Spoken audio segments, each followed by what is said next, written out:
just think about school districts, because as we were doing more charter and private choice, school districts have had to offer choice within districts. And so if you're in like Miami-Dade County, you can go to a district school that's not the one in your neighborhood. Maybe they have a program that's good for you. Maybe there's other reasons why you would do that. So we actually have robust school choice, even within the school districts, which many states do not allow. Then you look at what we have with charter schools.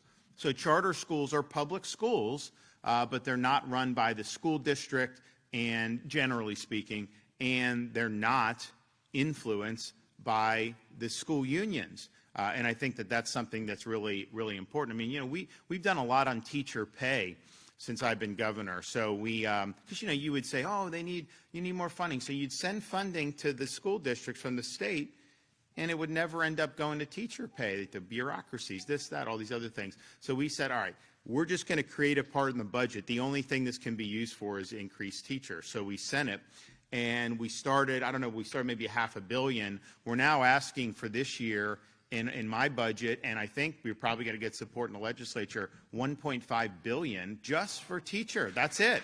And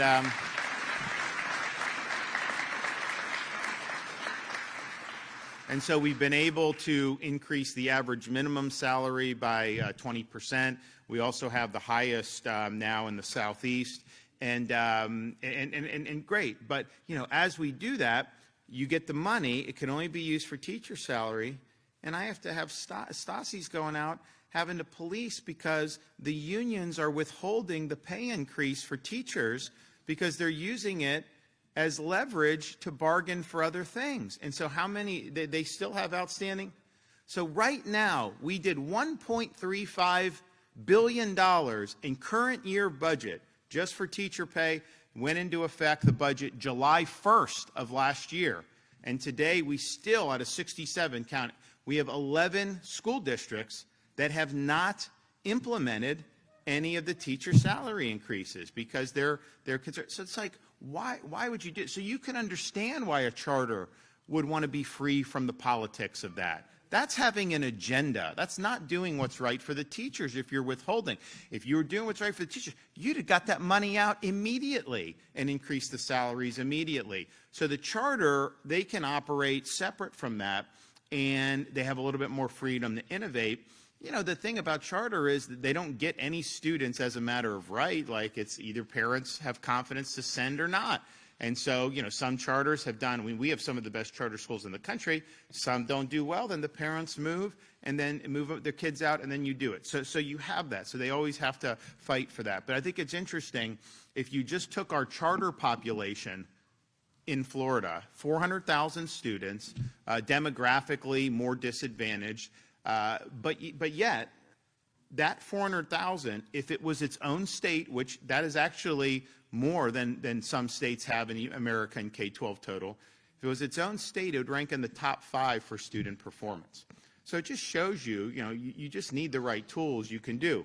Now, we also have embraced homeschool and made sure our homeschool families had support they need. And that could be involved with a lot of things like, you're homeschooled, you still can play sports, at your local school, participate in activities. And so we've supported that. Also, our scholarships now, parents are able to use those ESAs to get access to tutoring and supplies and books and all that other stuff. So that's been a huge, huge thing. But then, of course, we have our private scholarships that have really changed the game. So when I became governor, we had about 100,000 kids on scholarship, and it was effectively capped because it was related to corporate tax credit scholarships. You had a Supreme Court decision that had happened, I think, in like the late 90s, sometime in maybe early 2000s, which said you couldn't have school choice effectively where parents control the money. The only reason you could do tax credit scholarship is because it never actually went into the government's coffers. And so that's the distinction that was drawn. We didn't think that the one decision was right about not having direct scholarships. So we did direct scholarships. And my first month as governor, we replaced 3 Supreme Court justices who were against scholarships with 3 who were in favor of them. And that basically removed that impediment to be able to get the scholarships in the hands of these families. And so we did it, and we've grown the program. And then a few years back, we went to totally universal. So we started off basically, it was basically poor, working class, even middle class would get it. Now we're basically just like, look, the money follows the student. If you make 50 grand, 150, we're not going to parse that. Money will follow the student.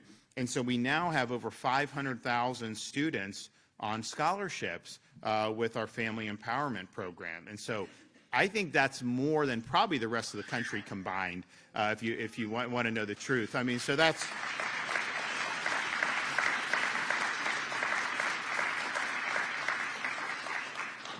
And so you now have an ability, if you're low income, because, look, we've got single moms that are working and they're not making, $250,000 a year, right? I mean, they're making $40,000, $50,000, $60,000 and probably wouldn't have the wherewithal to send to private without these scholarships. And so I think it's been really, really critical.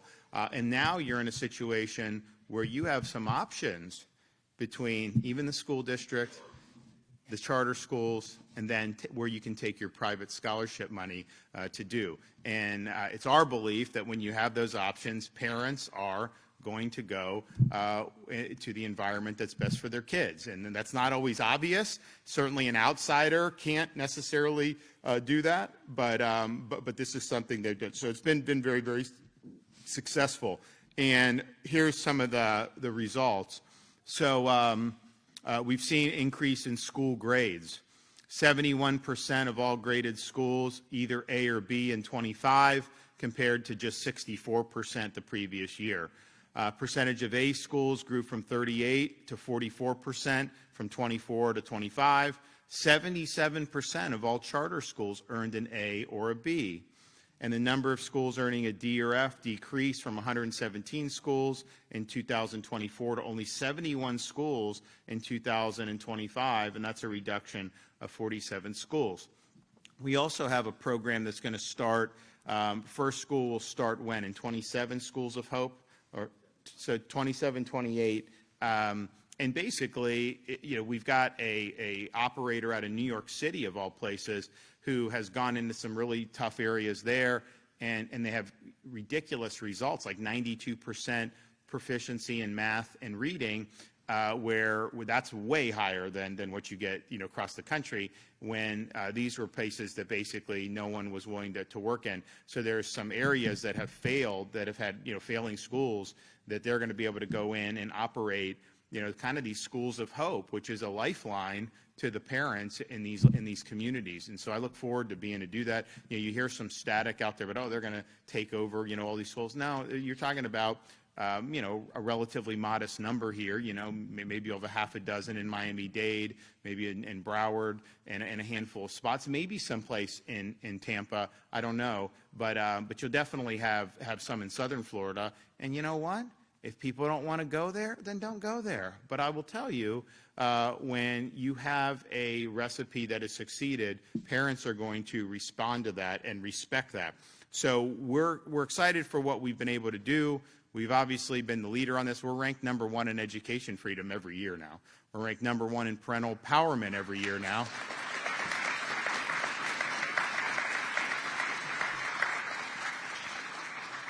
And we're excited for that. Now, everything we said we would do, we've done on this. But if we have options to be able to make the experience even better, then we're going to do that. So last summer, Congress passed the reconciliation legislation, and in that was a federal tax credit opportunity for school choice. And the way it works is, and I think it'll be on your current tax year if you want to claim it, you will have an opportunity. So say you owe $10,000 in taxes, you can take $1,700 of that and direct it not to the federal government, but to the scholarship granting organizations.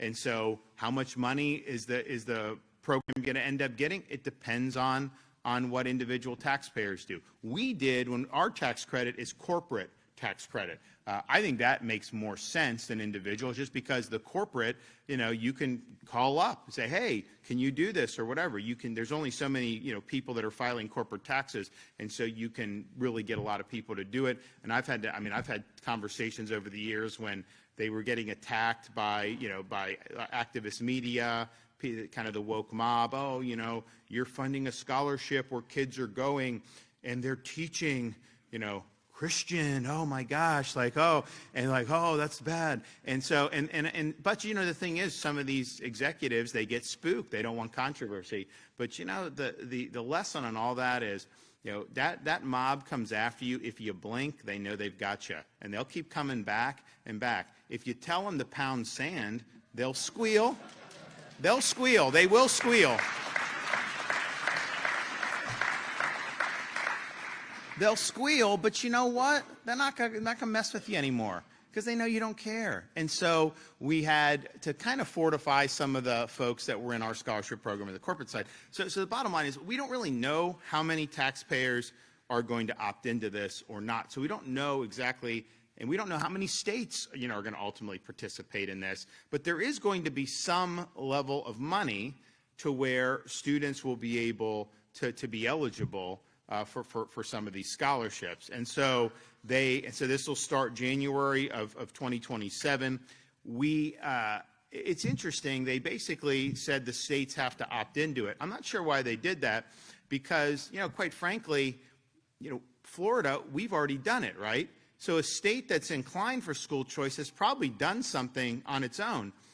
Where you really need these scholarships, you need to get into Chicago and give these kids a lifeline, right? You need to get into Los Angeles. You need to get into some of these places, Baltimore, where they've had a lot of problems, but the unions control the education system.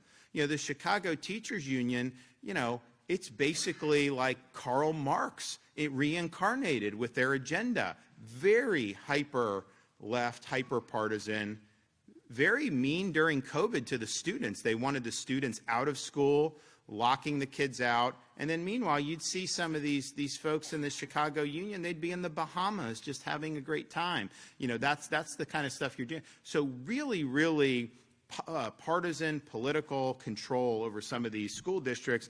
But the problem is I don't think those states are going to opt into it. And so you're basically in a situation where probably it's going to be Republican states that are going to, by and large, opt into it. I don't know why you wouldn't opt into it, but I think it's just a political thing with school unions, because this will introduce some competition.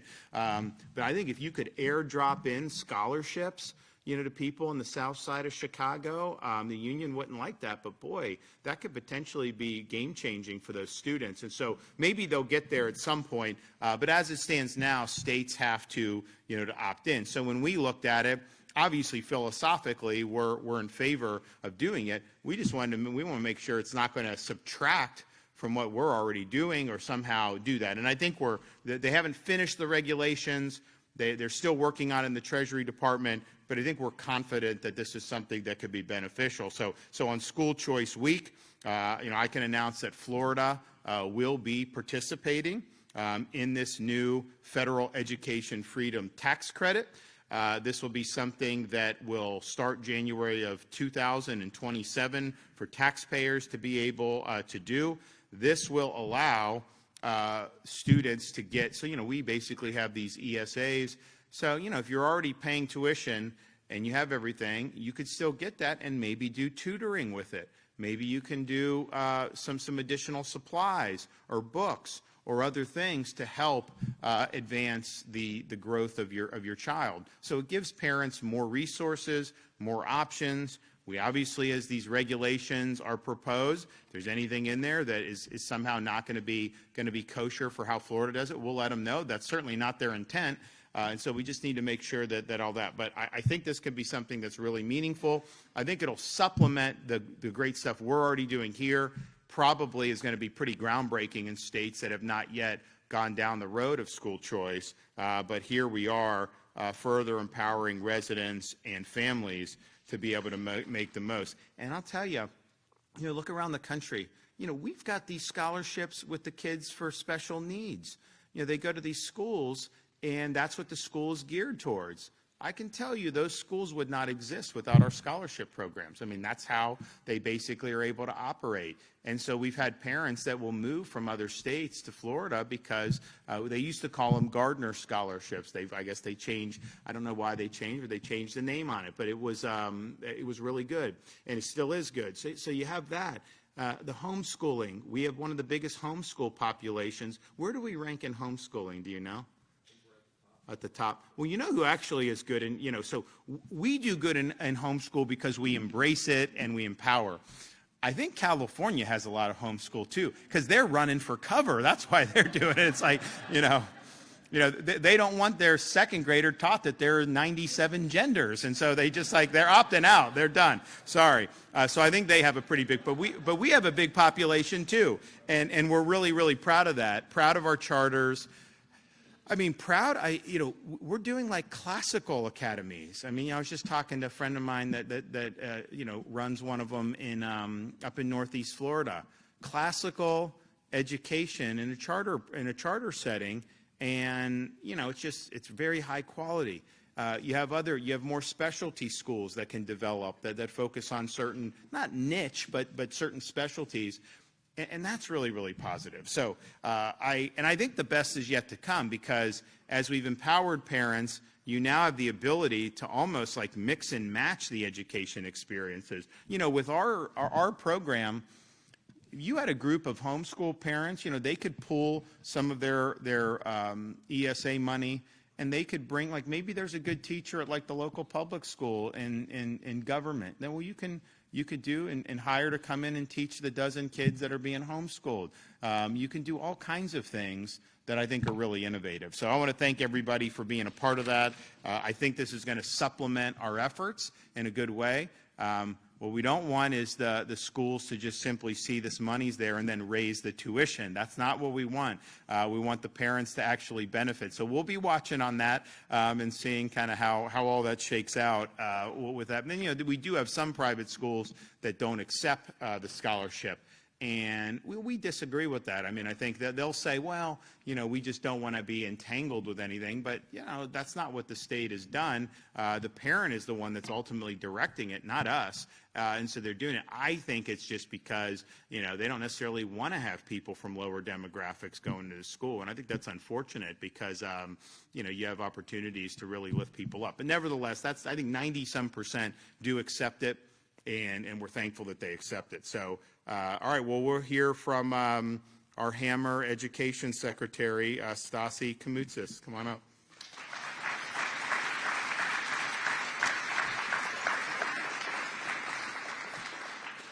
Well, good morning, Grace Christian.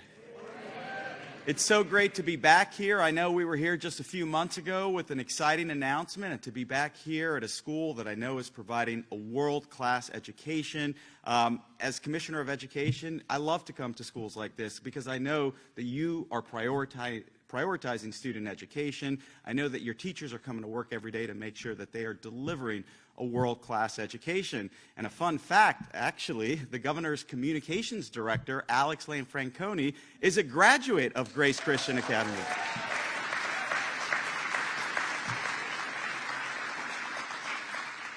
Thank you, Principal, for hosting us today. It's great to be back here. And thank you, Governor, for bringing us together for this very important announcement.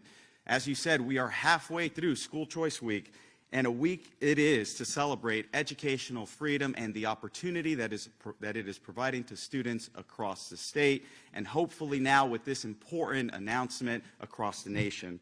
In Florida, that principle guides all that we do, and our students are better off because of it.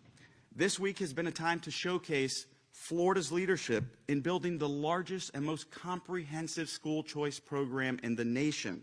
At a time when many states were beholden to education monopolies, this governor demonstrated the leadership that he always does and expanded our school choice program to universal school choice in 2023, truly being a model to the nation. And our students are benefiting. He rattled off all these numbers, but in a state that has about 2.8 million students, did you know nearly 1.4 million of our students are benefiting from a school choice option? Whether that's the more than 400,000 students that are in charter schools, which is the highest in our state's history, or the over 530,000 students that are participating in a scholarship to attend a private school. Again, the highest in our state's history. And with respect to homeschool programs, about 10 years ago, we were at 77,000 students. Today, we're over 150,000 students that are benefiting from a homeschool program. We are providing choice to families, and we are truly empowering parents here in the state of Florida.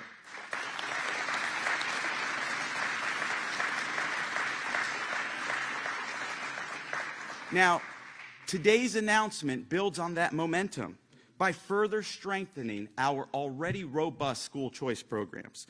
Through the One Big Beautiful Bill that President Trump introduced and signed, there is a new federal tax credit scholarship that is designed to expand educational options without using public spending. And so this will supplement our state's program. I want to commend the President and Secretary McMahon for implementing this, as well as dismantling the bureaucracy that is the United States Department of Education.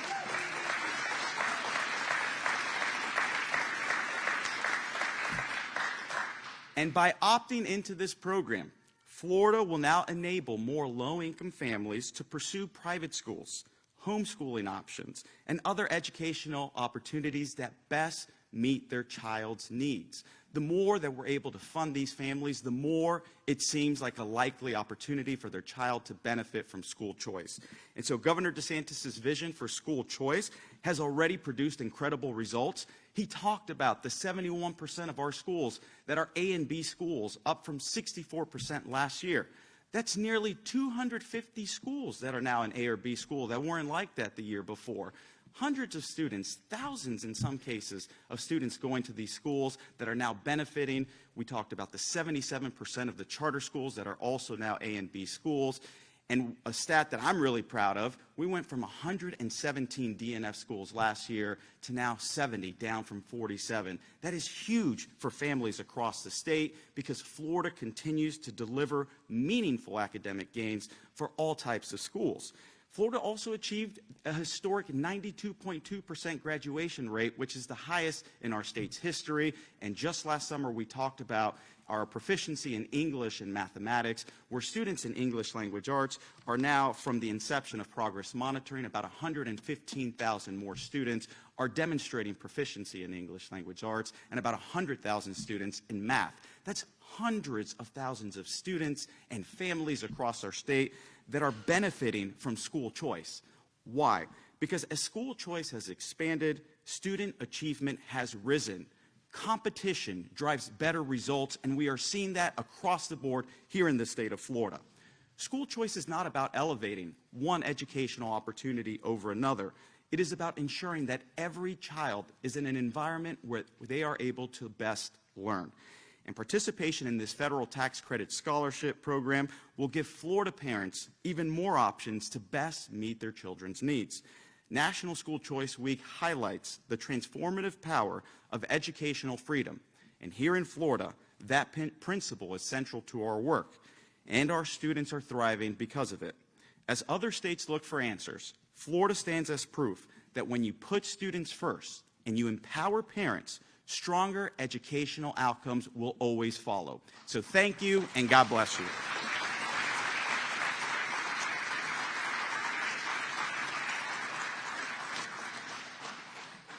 Good morning. Thank you so much for being here. On behalf of my wife and our staff and students, we're thrilled to welcome the governor back to Grace Christian for the second time.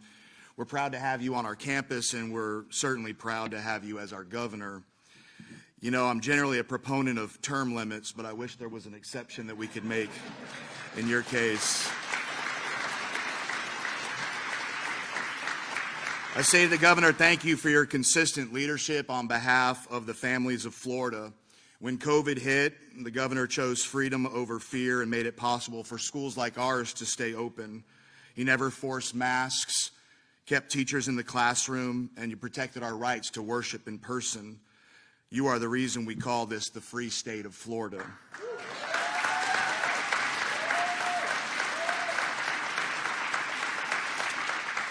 Today, obviously, the focus is on educational freedom. Our school, Grace Christian, is in its 52nd year educating young men and women in a truly Christian setting. We're thankful to the governor and education commissioner for all that they've done to expand school choice in our state, and the results do speak volumes. We have more than 700 students and a yearly wait list of hundreds of families trying to get into our school. The overwhelming majority of these families would not be able to afford a private Christian education without this program. And as our students come here, we're able to educate them in a Christian environment. We're able to freely talk about the gospel, that Jesus Christ died for our sins, was buried, and rose again for all of mankind. We're able to use the Bible as the standard to teach our children, not just how to make a living, but truly how to live. In fact, we have a number of our students here. We have some sophomores and juniors in our newly formed Turning Point USA group. Give them a hand.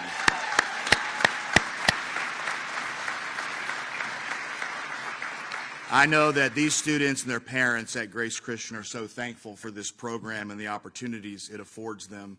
Thank you, Governor DeSantis. Thank you, Commissioner Stassi. I talked to Alex this morning. This is great because I talked to Alex. He's like, "Are you nervous talking around the governor?" I said, "I'm only nervous about saying Stassi's name." He said, "Stassi's one of us. Just call him Stassi." So there you go. But thank you so much. I'm prayerful that whoever leads our state next will have the same convictions and resolve as this great governor. Thank you for being here.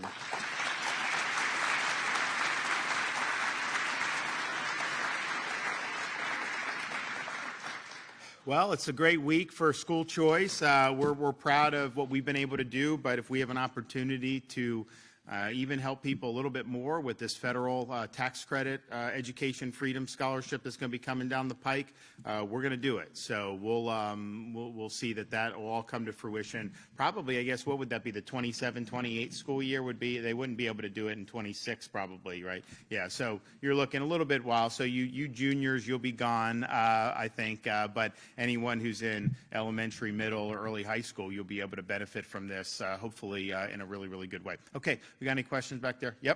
Governor, can you confirm as to whether you're going to have an announcement next week with the baseball commissioner regarding the Rays, and what type of deal is coming together to build the stadium? Is it going to be good for the taxpayers? Well, I can't confirm anything until something's public, but I'm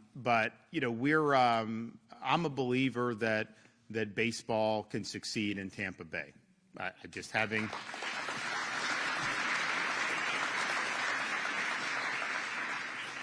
Having grown up in the region, we had so many people that love baseball, and honestly, very few hockey relative. And yet, look how successful the hockey team is at drawing fans. So I think people want to participate. I think you got to have a venue that makes sense for them to travel to, and I think that just in this day and age, I think you got to have some other stuff, around it. So I know that there's a vision from the Rays leadership to not only have a stadium, but to have accoutrements around it, where you have restaurants and hotels and other things, shopping, so that it's something that even if you don't like baseball, you'd still maybe have fun going out and doing it. And so I know they're working on looking at venues, and they're going to work with whatever local governments on that. But I will say this.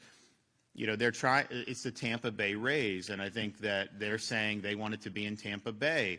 I can tell you, there's other parts of Florida, like Orlando, that would want the team. I know Disney would put it at the Wide World of Sports. I mean, why not, right?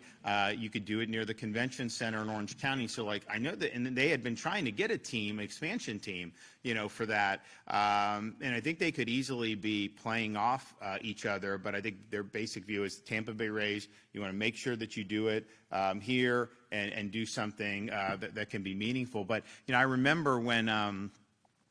There's been a lot of scuttle over many years about this, and Major League Baseball's position was because it was like maybe they'll move the Rays out of Florida. They wanted to split Montreal, half the whatever, and then just there's other cities that they were looking at. And I think Major League Baseball's saying it's like, look, Florida is like, the fastest growing state, or certainly has been for most years of the last, 6 or 7. It would be an admission of failure on baseball's part if they can't succeed, in Florida, especially in a market like Tampa that has grown tremendously and has a lot of people that really like baseball. So I think they're committed to making sure that it can succeed in Florida as well. So, our role is a little bit more, not indirect, but the HCC has this thing. They have a chance to increase their campus vitality, I think, in ways that can be good.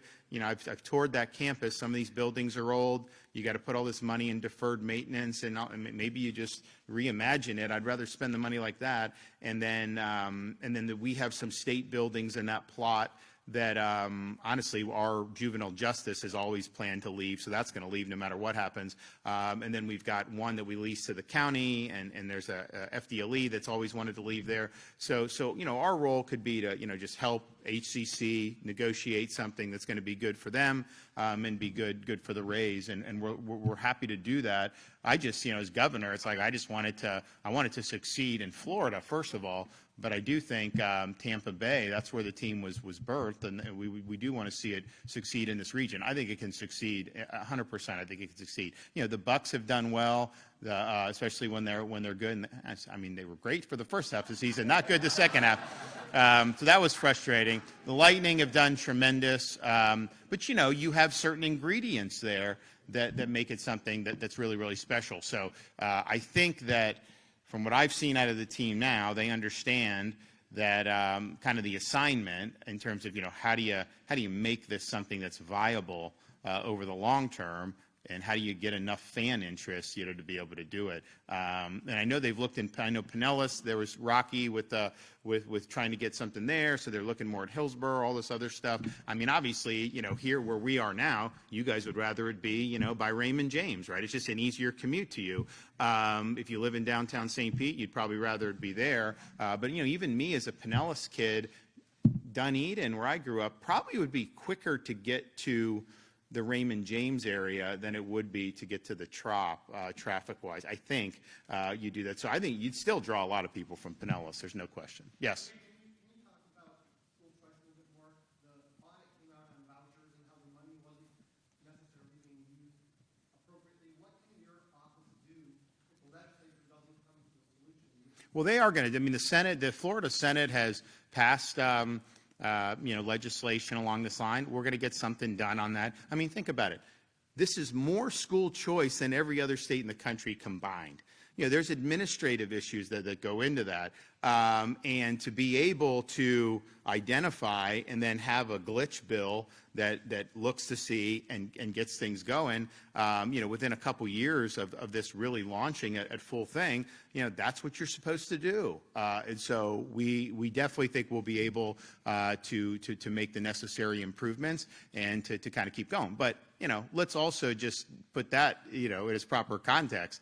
This has been massively successful for many, many people in this state, hundreds of thousands. I get, if I'm walking in like a gas station, like people come up, there's certain things they say, right, in terms of, during COVID it was thank you, whatever, saved my job, thanks for not telling them that I didn't have to take the shot, whatever that, thanks for having my kids in school, thanks for liberating them from masks, all that, but as we got beyond that, a lot of thanks for the scholarship. Thanks for the scholarship. People are very, very grateful. So it's made a huge, huge difference in the lives of a lot of people, and we'll make sure that we get it done. But I think what the legislature has done with what the Senate's been doing, I think makes a lot of sense in getting this thing, in the best possible, posture moving forward. And Governor, there's a federal hearing right now in Fort Myers involving DHS, Alligator Alcatraz, and immigrant groups, ACLU. What is your stance on the federal government, how it's handling immigration enforcement, and how is the state still involved with the facility down south? So the facilities are sanctioned by the feds, reimbursed by the feds, and the media's like, oh, they haven't gotten $600 million. We haven't spent $600 million. That was an authorization at the beginning. That's going to obviously take a lot of time to get there. We've been approved for the reimbursement, and that will happen. But once DHS decides who goes in, whether that's the depot in Baker, whether that's the alligator facility, they decide who, and then our folks that we have in these positions, they process them, they stage them. There's immigration judges now on site at both of these facilities. Hopefully, rapid processing. I mean, here's the thing. Look. If you really have a right to be here, then you shouldn't be, involved with immigration authorities. You should go on your way.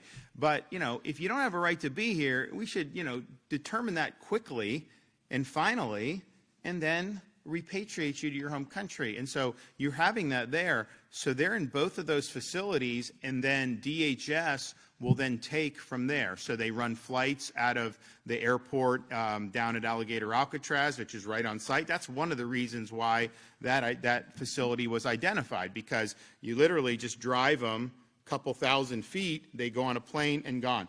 Baker County, we like that because it was a pre-existing facility. It didn't cost us a lot of money to stand it up. Even though we get reimbursed, we still want to do things as economically as possible.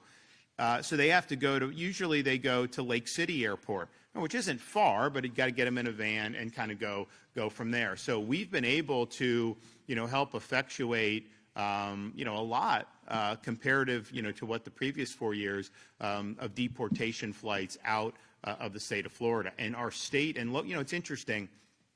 Remember, January of 2025, a few weeks before Donald Trump took office, I called a special session of the Florida legislature. Why? Because I said the American people want immigration solved. They want the border stopped, but then they also realize you can't have 10 million people come in under Biden and just stay, that you have to have enforcement and removal operations. But I also understood that there are issues with doing that effectively. So we did a lot of stuff in that special session that I called. The main thing was making sure that all state and local law enforcement agencies had a duty to assist DHS with interior enforcement. And now look at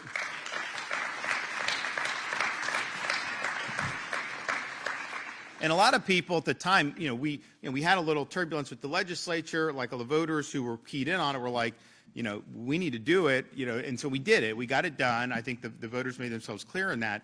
But even then at the time, they kind of, knew that we needed to be strong, but I don't think people fully appreciated how important it was to ensure that these local officials and our state agencies are on the same team, with DHS in this. I don't want a Minneapolis mayor situation in Florida. Well,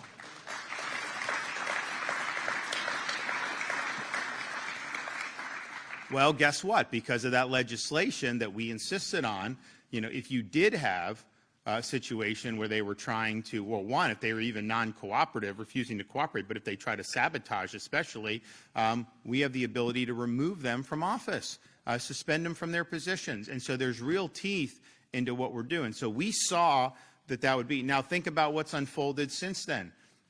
Florida, you have this. We have almost 20,000 apprehensions of illegal aliens between our local and state law enforcement, and that's in addition to what DHS is doing on their own. And so they probably have done twice that many just in the last pretty much 9 months is when this stuff really started to ramp up. But everyone knows their duties. Everyone knows they've got to cooperate. I understand some will be show a little more zeal in doing that than others, but you cannot not cooperate, and you definitely can't sabotage because there'll be consequences. Well, if every state did that, you would not have some of the problems that we're seeing, around the country. That's just a fact. You have governor, mayor in some of these states, Minnesota and others, where, one, they refuse to cooperate. Why would you not? Think about it. I don't care what your view is on immigration, but if you have someone who's here illegally and they commit crimes in your state and violate your state law, and then they're getting out of prison, why would you not have DHS come pick them up and send them home? Why would you release them into your communities? That's really, really problematic that you would do that. So that's just like the bare minimum of cooperation that you would want to do. They don't even do that. They don't do that in California in some of these places. But then you have kind of the next thing where they're really whipping up. And look, you can protest against this all you want, but that's different from impeding their ability to operate, from trying to sabotage the proper functions of federal law enforcement. And if you don't like the fact that someone here illegally is going to be returned to their home country, you can run for office promising a big amnesty. You can do that. You have the freedom to do that. You won't win if you do that, but you have the freedom to do that. So what they're doing is really, it's a form of interposition, basically, because it's funny, well, it's not funny, it's sad. When Biden was in, we did legislation saying it's illegal to enter the state of Florida if you're an illegal alien. And the court said, no, that's immigration's federal. You can't be creating your own crimes relating to immigration. It's all the federal government. So they will try to handicap and handcuff states that want to see federal immigration law enforced fully and the way it's written. Then you have a change of administration. They're trying to enforce, these laws, but then it's somehow okay for state and local to just kneecap the enforcement of that so that it's hard to get done. And you know what? They're doxing these agents. They're trying to create an environment where these people are harmed. So it's a very difficult situation when if you're on the street there and you have a target on your back. I mean, you've got people that are very well organized, and they're not just there to protest. I mean, some of these people are there to really stop what's going on and take matters into their own hands. And that's a really, really toxic situation, but it's been created because of some of these politicians and what they're doing. So Florida's been the opposite. We laid down the law very quickly. I understood. I saw what could happen if you didn't do what we did. We did it. I was right at the time, and obviously now, looking in hindsight, we were doubly right to do it.